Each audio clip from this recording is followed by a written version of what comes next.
Vamos lá. Ele fala, insegurança, o medo, a raiva são sentimentos que... Pronto, não foi quem parou. Toda vez, professor, só fica essa história de ficar quarando aí. É por do tempo, rapaz. Ele tá aqui e tal, pra gente poder controlar. A gente pode até avançar um pouquinho, mas senão não vai dar tempo. A gente vai sacrificar o comentário das outras letras.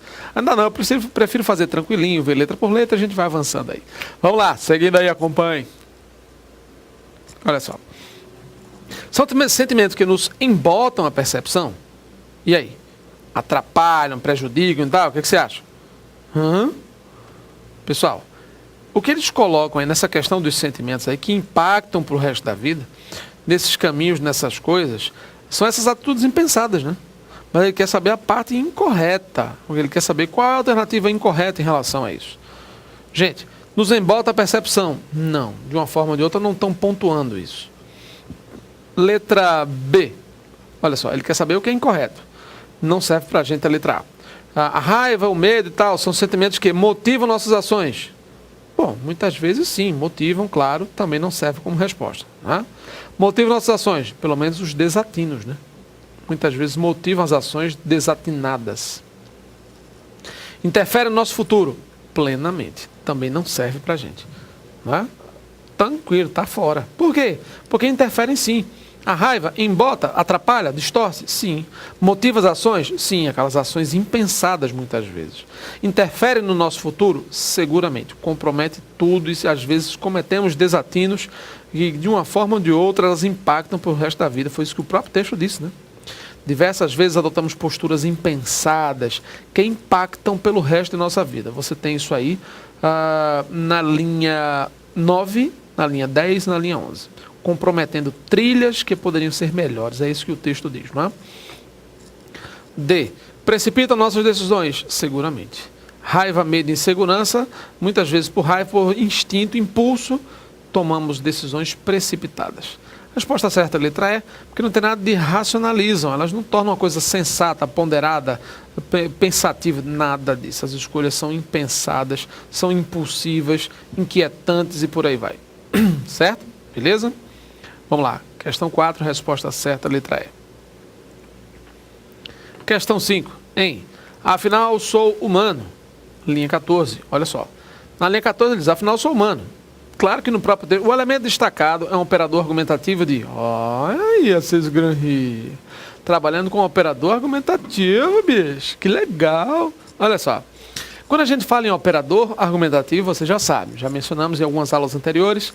Operador argumentativo. Desculpa. Aquele velho bichinho do...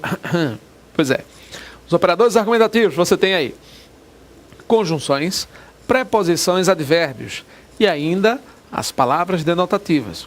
Sobretudo, conjunções e palavras argumentativas, palavras denotativas, funcionam muito como operadores argumentativos ou operadores discursivos.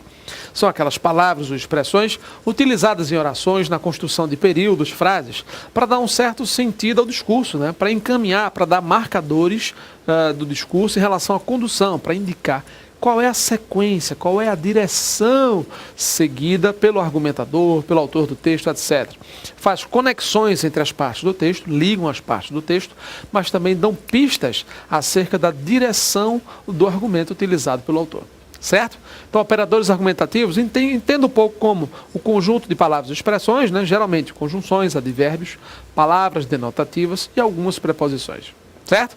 Esses são operadores argumentativos. Aí ele diz, o operador argumentativo afinal tem valor de quê? Vamos dar uma olhada, veja aí. Bom, gente, o operador argumentativo afinal aí tem valor de condição? Na linha 14 ele diz aí, né? Perguntas aqui também quero responder. Afinal, sou humano e cometo todos os erros inerentes à minha condição. E agora? Condição?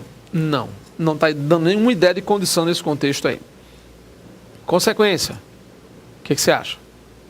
Também não. Conclusão? Bom, esse foi o gabarito fornecido pelo Assis Granri. Gente, ó, afinal sou... Na linha 14 aí, né? Ele diz assim, afinal sou humano e cometo todos os erros inerentes à minha condição. É bem interessante isso, porque para você localizar um pouco o valor de conclusão aí, né? Esse afinal, por isso, sou humano. Para você trocar para uma conjunção conclusiva, né? Aqui já fica meio estranho, mas não tente associar a ideia de conclusão de conjunções, não. Afinal é no final, no fim é terminando. Conclusão é porque eu estou terminando afinal, ou seja, de um modo geral, por fim, sou humano e cometo tudo e tal, contudo, posso afirmar que isso e aquilo. Né? Você não tem muito aquela associação desses operadores argumentativos em relação à conclusão nesse contexto. Né? O cara fica boiando um pouco aí. Conformidade, não. Concessão, não. Aqui você tem como, né? Como, conforme, segundo, consoante.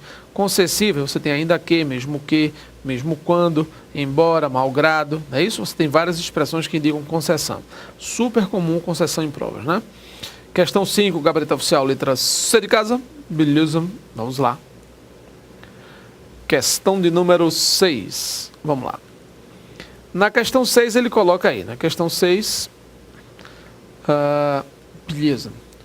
No texto, a passagem que se configura semanticamente como uma restrição ao sentido. Olha só. Restrição ao sentido. Restrição ao sentido. O que você acha? E aí? Como podemos superar esses momentos? Gente, ó, é uma pergunta. Veja que na linha 17 ele coloca aí. No texto, essa passagem se configura semântica, sempre semântica, está notando aí, esses Gran Rio? Investindo muito nesse contexto da semântica. A passagem que se configura semanticamente como uma restrição ao sentido de as decisões podem ser adiadas. Olha só. Na linha 17, quando ele diz as decisões podem ser adiadas, ele quer uma restrição de sentido. O que você acha? Quando ele fala esse negócio aí, e aí... Pessoal, note que nessa linha 17, quando ele fala desse contexto de decisões que podem ser adiadas, com exceção da morte que ele fala aí, claro que muitas das coisas ele tenta contextualizar um pouco, né? Perguntas podem ser feitas, muitas coisas, decisões precisam ser tomadas, mas muitas dessas coisas, muitas dessas histórias podem ser adiadas. Aí ele coloca, algumas dessas decisões acarretam multa e juros, ônus e tal, aquela coisa toda. Mas mesmo assim, é imprescindível que você pare, pense e algumas decisões sejam realmente tomadas da forma mais sensata possível, da forma mais ponderada. Não, mas tem que ser, vamos lá, impulsivo. O texto deixa claro esse negócio. Então você não nasceu de um vento, né? Aquela velha história. Houve todo aquele período e muitas boas ideias ou processos mais eficazes e mais precisos requerem mais tempo, né? Ou seja, de você digerir, processar, organizar, implementar e depois gerenciar, acompanhar, ajustar e por aí vai. Então, às vezes, demora tempo, né? Então, ele coloca que tipo de ideia? Ele diz a passagem nesse contexto que se configura como uma restrição a esse sentido. Qual dessas passagens restringe o sentido disso? As decisões podem ser adiadas. Restringindo-se o quê? Vamos dar uma olhada. Olha só. Ele diz, como podemos superar esses momentos? Pessoal, é a superação desse momento que ele fala que as decisões podem ser adiadas? É para a superação desses momentos? Seguramente não. Né? Você tem aqui, por exemplo, como podemos superar esses momentos? Gente, os momentos que poderiam ser intranquilos, né? Que ele está colocando aí. Como fazer para evitar esses erros súbitos? Os erros. Então a restrição desses momentos vem dos erros súbitos. Como fazer para evitar? São duas perguntas que seguramente não restringem o sentido da linha 17. Antecedem esse trecho aqui da linha 17, né? As decisões podem ser adiadas, mas não é no contexto de como podemos superar. Não está restringindo o sentido, não. Está complementando. Aí ele diz, cometo todos os erros inerentes à minha condição. E aí? Se ele comete erros, restringe isso aqui. As decisões podem ou não podem ser adiadas. Mas você não está entendendo, não, pessoal. Quando ele enunciou isso aqui, as decisões podem ser adiadas. Ele quer saber, ó, existe alguma passagem, algum trecho que faz restrição a isso. Isso aqui tem um sentido. As decisões podem ser adiadas. Tá, podem, beleza. Existe algum enunciado que foi usado no texto que faça restrição a isso, que contradiga isso? Existe. Resposta certa, letra E. Por quê? Porque é a única decisão que não pode ser adiada, segundo o autor do texto. Então, segundo o autor, ele deixa claro isso, gente. Ele deixou claro. Quando ele coloca aí, não, mas as decisões podem ser adiadas. Ele não coloca isso aí? Ele faz a mesma coisa. As decisões podem ser adiadas. O mundo não acaba amanhã. E, retirando a morte, ou seja, excetuando-se a morte, as decisões podem ser adiadas. Percebeu aí? Antes desta frase, desse trecho aqui, as decisões podem ser adiadas, ele deixa claro, e retirando, o mundo não acaba amanhã, e retirando a morte, as decisões podem ser adiadas. Entendeu aqui? É o único trecho que contraria, que restringe o sentido desse trecho. É a única coisa que diz assim, olha, as decisões podem ser adiadas, exceto a decisão da morte. E o texto deixa claro. Entendeu agora o objetivo da pergunta? Meio esquisitinho, né? Mas está tranquilo. Questão de número 7. Vamos lá. Na questão 7, você já observa aí. No direito e na medicina, isso é mais complexo. Veja, no direito e na medicina, isso é mais complexo. O elemento destacado... Cadê o elemento destacado, menino? Na questão 7 aqui, ó. Ele coloca aqui, ó. Beleza. No direito... Espera aí, professor, se empolga não. Eu estou girando o negócio gru-gru do mouse aqui e pronto, aí passou uma mãe. Olha só. No direito e na medicina, isso... Pronto, o termo destacado é esse, viu? Tá vendo aqui na prova original? Olha só. No direito e na medicina, isso é mais complexo. Olha só. Referenciação, sintática semântica, beleza. E aí? Câmbio. Pessoal, no direito da medicina, isso é mais complexo. Isso o quê? Quando ele colocou na linha anterior, pode observar, as decisões podem ser adiadas, lembrando que algumas delas geram ônus e multas. Veja, algumas das decisões geram ônus e multas. Algumas das decisões podem ser adiadas. Mas ele está colocando, no direito e na medicina, isso é mais complexo. Como assim? Se ele diz que, excetuando-se a morte, retirando a morte, tudo pode ser adiado, por que ele diz, nesse contexto aí, algo que seja mais complexo? Do ponto de vista jurídico, que existem prazos para tudo e tal, se não cumprir o prazo já era, perdeu, não pode recorrer mais, a coisa morreu, acabou-se. No caso da medicina, a mesma coisa, né? Você não pode adiar contexto de doença, de morte, etc. Você pode, às vezes, prevenir. Então, ele está colocando aí pelo menos o isso, né? Lembrando. O isso aí está fazendo a referência anafórica. Lembra? Antes náfora. Referência anafórica é quando você retoma algo que já foi mencionado. Uma palavra, uma expressão, um trecho, alguma coisa assim. Referência antes nafórica. O isso aí é um anafórico. É uma expressão que cumpre esse papel de referência ao que já foi mencionado.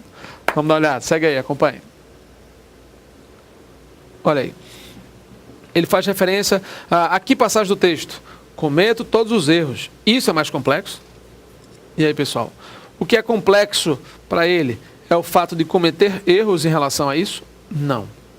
O mundo acaba amanhã. E daí? No direito da medicina, isso é mais complexo? O fim do mundo é mais complexo? Não.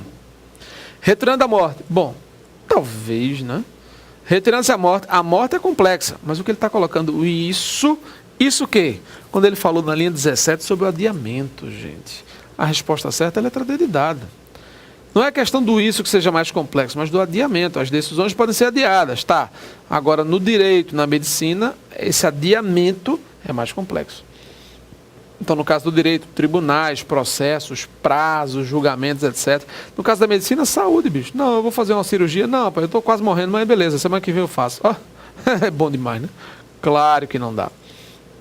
Resposta certa, letra D de dado, já no contexto bem redondio, bem tranquilo. Em muitas outras áreas, direito da medicina é mais complexo, mas em muitas outras áreas, isso é perfeitamente aceito.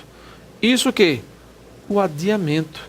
Ele continua falando sobre o adiamento nesse contexto aqui, percebeu? Então, muito cuidado que aqui você tem isso é mais complexo, no direito na medicina. Agora, isso, quando ele está colocando aí, claro, é perfeitamente aceito em muitas outras áreas. Ou seja, há áreas que realmente você pode trabalhar esse adiamento, essa coisa toda, sem estresse algum. Então, é muito importante você relembrar esse aspecto de coesão, né? Referencial e tal, nesse contexto de retomada, porque é fácil. Você tem a ver um texto muito tranquilinho, não deu muito trabalho nesse trecho de retomada aí. Relembrando, coesão referencial em referências endofóricas. Veja, coesão referencial faz parte das referências endofóricas. O que são referências endofóricas? São referências feitas a elementos de uma realidade intratextual, dentro do texto. Então, no contexto endofórico, no contexto dentro do texto, eu tenho dois tipos de referência coesiva, né? Bem claros aí. A referência anafórica, que é quando eu retomo um termo que já foi mencionado, uma ideia, alguma coisa, antes na fórica, eu retomo. Ou então a referência catafórica, que é aquela que eu vou me referir a um termo que ainda será mencionado. Eu vou fazer uma referência àquilo que ainda virá. Então, se eu disser, por exemplo, né, amai-vos, essa é a lei. Eu estou retomando o amai-vos, referência anafórica. O pronome essa tem função anafórica. Agora, quando eu digo a lei é esta, dois pontos, amai-vos, eu tenho uma referência catafórica. Eu já estou falando da lei, estou dizendo que é esta qual? Eu ainda vou mencionar. Quando eu digo a lei é esta, dois pontos, amai-vos, aí eu digo, claro, referência catafórica. Então, cuidado aí, certinho? Próxima aula tem mais. Até lá.